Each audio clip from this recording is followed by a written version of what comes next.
j'ai un VWAP weekly qui peut être short tant qu'on est sous 3,20 pour aller chercher une rotation et un retest peut-être du composite, mais qui peut également se réimbalancer sur BPB si on break la value de la nuit, d'accord, ici, 3,20, puisque si on break la value de la nuit qui est en bleu, on fera un BPB de la value de la nuit pour aller tester éventuellement les 3,50 et si on break les 3,50 d'aller chercher plus haut comme on a dit. Ok, c'est ce que le marché a fait ce matin, mais on va voir un petit peu comment on a réglé ça. Ce qu'il faut noter, c'est qu'entre les 2,30 et les 3,20, on peut avoir une zone de dissonance. Pourquoi? Parce que je suis plutôt beer tant qu'on reste sous les 3,20 pour aller chercher peut-être un retest des 120. Et je suis plutôt bull au-dessus des 3,20 puisqu'on redéséquilibrerait le marché au-dessus du DVA, d'accord? Et on repasserait en bull zone avec un arrêt de la dissonance puisque le mensuel reste aussi tant qu'on était au-dessus des 2,40. Et, donc, au-dessus des 3,20, je récupère une bull zone puisqu'on serait aussi bull pour aller chercher les 412, 427, voire 480 du composite. D'accord? Ok. Salut Sim, salut Jean. Donc comment je vais régler cette dissonance? Je vais dire que donc déjà le marché à l'open il est très, très extended puisqu'on ouvre au-dessus des 3,20 à l'ouverture. Et donc selon vous, comment je vais régler cette dissonance? Je vais régler cette dissonance par un changement de conditions de marché. On ouvre. Donc je vais vous changer de graphe pour vous montrer. Hop.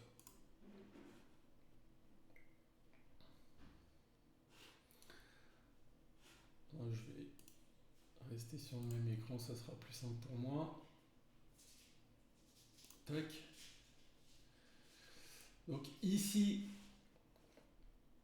on ouvre en équilibre dans la zone de valeur d'hier qui est en verte et en équilibre dans la zone de valeur de la nuit volume. D'accord. Ce qui pourra être intéressant de surveiller, du coup, c'est le test de la zone 2,80-300 pour un BPB éventuellement de la value de la nuit. Donc, c'est-à-dire tenir la zone de valeur de la nuit pour essayer d'aller tester la zone d'équilibre, les 3,40, 3,50.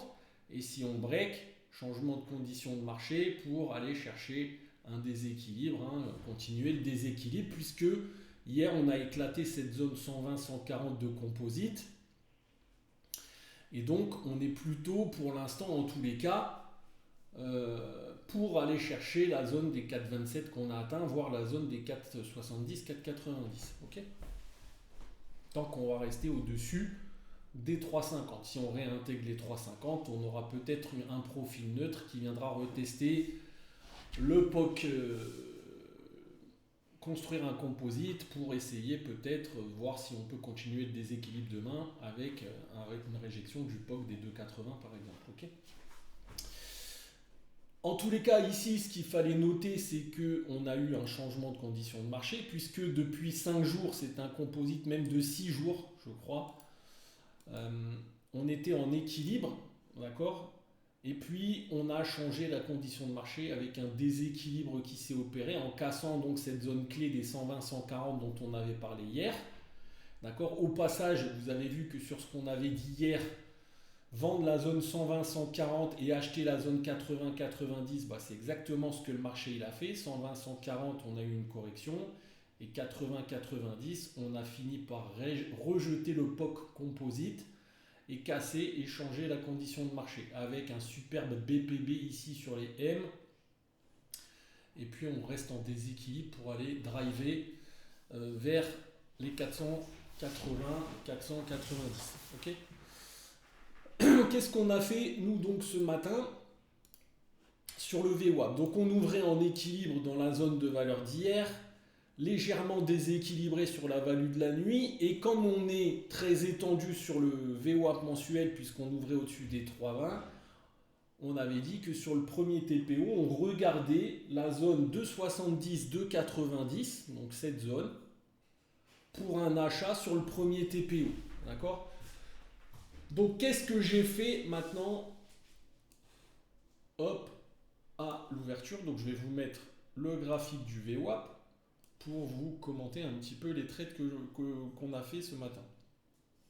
Donc à 8h59, on a pris un achat sur les 3,12 pour aller tester cette zone des 3,40 qui était la zone de destination du VWAP mensuel. On était ici, il n'y avait pas encore ça, hein, donc c'était pour aller tester les 3,40, 3,50, la zone d'équilibre. Pourquoi j'ai pris cet achat? Donc je vais vous le montrer tout simplement. C'est parce que j'ai eu un gros signal au footprint à 8h59. Donc le trade s'est fait en 5 secondes. Hein. On a été chercher directement. Il y en a en live qui n'ont pas eu le temps de prendre ce trade, tellement le trade s'est fait rapidement. Donc à 8h59, après c'est on prend ou on ne prend pas. D'accord? Je vais vous montrer un petit peu le signal qui m'a fait prendre le trade. C'est ça qui va être intéressant. Hop.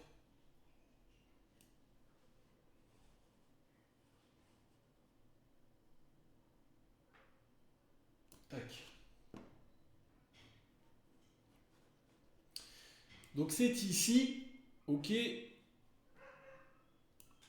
Déjà, premièrement, à 8h59, on a fait un flush inventory. Il n'y a pas de setup particulier puisqu'on fait des plus hauts sur le tape et des plus hauts sur les prix. Et donc on est sur la zone, on avait dit hein, sur le premier TPO, on regardait un test de la value de la nuit. Donc c'est grosso modo entre 2,80 et 320. Ça nous intéresse d'entrer sur signal au footprint. D'accord? Le signal, il est où? Il est ici. Où le marché va nous faire ce qu'on appelle un stack imbalance. Vous voyez ici, là, où on a plusieurs déséquilibres qui sont collés. Vous voyez, c'est les chiffres verts qui sont collés ici, dans cette bougie. D'accord? Donc j'attends la clôture de cette bougie et j'ai mis un achat à 312. Au passage, sur 312, vous voyez en plus que vous avez un POC en extrême, ici, et vous avez un delta négatif avec une superbe absorption puisque malgré le fait que le delta soit négatif ici, la barre clôture en haussière, d'accord? Ça veut dire que si vous n'avez pas le temps de shooter ici le stack imbalance, vous pouvez également rentrer sur la barre d'après avec un stop d'invalidation sous l'absorption, d'accord? Pour aller chercher les 3,40. Donc sur ce premier trade, on a fait 28 points, d'accord? On a atteint les 3,40 en quelques secondes, hein, c'était l'open. En 5 secondes, il a fait les 3,40. Ok, c'était notre premier trade. À l'ouverture, pour un setup de delta neutral, ici, et aller tester le haut de l'équilibre. Ok. Ici, il y a eu une petite exhaustion. D'accord, des acheteurs. Pour ma part, je n'ai pas tenté de vente ici. Puisque on est toujours sur le premier TPO et sur le premier TPO, mon but c'est plutôt de payer tant que la zone de valeur de la nuit elle tient pour aller tester le haut de l'équilibre. D'accord?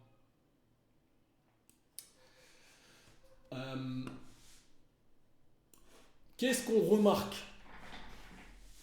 Eh ben, le marché revient sur VWAP. D'accord? Ici, donc qu'est-ce que j'ai fait comme trade? J'ai fait un achat à 2,98. Après, d'accord, où j'ai pris 10 points, je me suis mis un stop un peu serré, je me suis fait sortir sur les barres ici, mais j'avais payé les 2,98. On est arrivé à la rotation de lettres, d'accord, et on avait cette petite exhaustion qui tenait ici, où on a eu des volumes à la baisse qui ont été placés, on est venu retester, et ici à 2,90, j'ai initié une petite vente où j'ai perdu 2 points. Puis ensuite, j'ai acheté 300, j'ai fait 10 points, j'ai acheté 304 et j'ai acheté 320. D'accord? Donc 320, c'est ici le marché qui break la zone clé où on venait en bull zone. Hein. On avait dit que au-dessus de 320, on récupérait une bull zone. Donc ici, on break les 320. D'accord? Et on remarque également que le VWAP, le tape, se réimbalance fortement avec un marché qui se redéséquilibre à la hausse. Donc ici à 3,20, j'ai retenté un achat, toujours dedans dans ce trade, d'accord, puisque j'ai vu qu'on breakait les plus hauts et que ici, le VWAP, il y a eu des forts volumes qui ont été passés à l'achat et donc un peu après cette barre, j'ai continué de payer pour aller retester les 3,50. On a breaké les 3,50, donc à partir de là, je ne suis plus vendeur puisque j'ai des initiatives. J'ai déjà un composite et que mon but, c'est plutôt de payer pour aller chercher cette zone. D'accord. Qu'est-ce que j'ai fait ensuite? J'ai repayé, donc ici, on voit qu'est-ce qui se passe. Il y a exhaustion ici des acheteurs. On revient tester la zone d'exhaustion. Le tape baisse. Mais qu'est-ce qu'on voit ici? C'est qu'il y a une absorption qui se matérialise sur la lecture du tape. Comment on voit cette absorption? C'est très simple.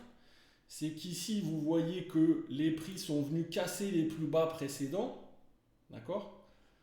Mais que si je prends le point de référence ici, les prix ont stagné. D'accord? Vous voyez qu'ici, sur le tape, on a cassé les plus bas précédents. Mais qu'ici, je n'ai pas cassé les plus bas précédents, qui sont très loin, qui sont à 2,50. D'accord?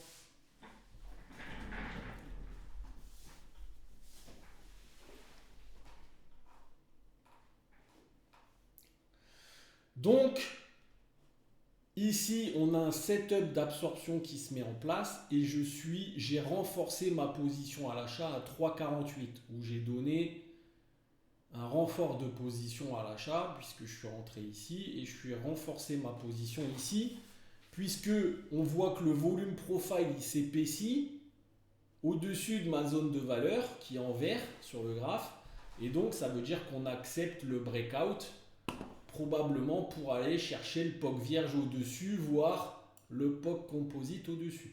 D'accord? Ok? Donc voilà ce que j'ai fait. Sur mon achat de 348, donc on a pris 79 points puisque j'ai soldé ma position sur le POC vierge ici. D'accord? Où il y a la flèche rouge. Ok?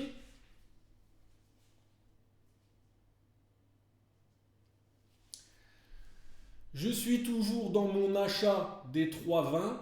Je vais remonter mon stop sous les 3,40 avec un objectif d'aller chercher éventuellement cette zone. Ok? En zone de destination. Pourquoi? Puisque on est plutôt, depuis hier, on a eu donc un changement de conditions de marché. C'est ce qui nous intéresse de trader puisque c'est là où il y a du directionnel qui peut se mettre en place. D'accord? Et ici, on voit qu'on avait un équilibre qui persistait depuis le 27-12. D'accord? Et on a ouvert en équilibre. Alors, je vais peut-être grandir le graphe pour que vous voyez bien. Ok? L'ouverture, le petit A orange ici, c'est l'ouverture du marché cash. D'accord? Et on vient tester ce POC composite et il est rejeté. Et on break ici la zone de valeur composite. Et on fait un BPB de ce composite. Et on passe en déséquilibre haussier. Donc on a cassé la petite zone qu'on surveillait hier 120-140 pour déséquilibrer le marché. Et l'objectif est donc, quand on casse un composite, de rallier un POC vierge ou un autre composite. D'accord? Donc on a un POC vierge ici et on a un composite ici. D'accord? Voilà pour ce qu'on a fait ce matin sur les marchés. Donc voilà un petit peu. On a ce qu'il faut noter et qui était intéressant de noter, c'est ce gros setup d'absorption qui s'est mis en place. D'accord? Il est encore plus visible peut-être sur le cash. D'accord? Alors je peux vous mettre peut-être le cash ici. C'est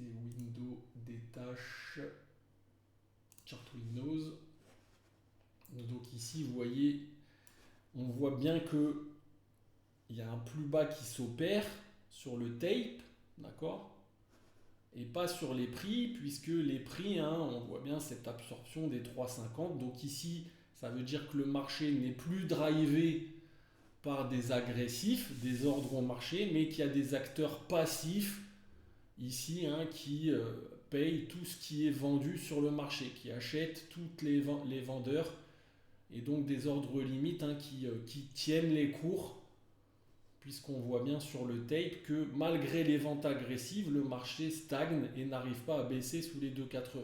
D'accord? Donc ça veut dire qu'il y a des gros opérateurs ici qui empêchent le marché de re-rentrer dans cette zone de valeur pour probablement jouer le maintien de ce déséquilibre vers la zone des 4,80. Ok? Donc voilà un petit peu ce qu'on a fait ce matin sur le marché. Ok? Donc le solde sur les deux, donc on a pris essentiellement 3 achats et une petite perte à la vente. D'accord, grosso modo, hein, même si on a fait un peu plus de scalping entre deux. On a payé une première fois les 312 pour jouer ce mouvement haussier. Ça ne nous intéressait pas, d'accord, dans la lecture du marché. Ici, on a repayé à 3,20, on a pris ce bout et on a renforcé notre position à l'achat à 348 pour aller chercher cette zone. On a soldé notre 348 sur les 420, 427 là. Et il nous reste un achat, un petit solde sur notre achat des 3,20 pour essayer d'aller chercher cette zone. Ok? Voilà ce qu'on a fait ce matin et le débriefing du jour. Ce qu'il fallait noter, c'est donc cette absorption que de toute façon, tant on traite toujours dans le sens du tape, d'accord? C'est-à-dire qu'on va toujours chercher à trader dans le sens des agressifs. La seule exception, c'est l'absorption où il y a probablement des gros opérateurs institutionnels qui rentrent en ordre limite sur le marché, voire des market makers, d'accord? Et donc, on ne se met pas contre les ordres passifs quand le marché est drivé par les ordres passifs. Ok? Voilà un petit peu pour ce qu'on a fait ce matin. Est-ce que ça a été pour vous le trading ce matin?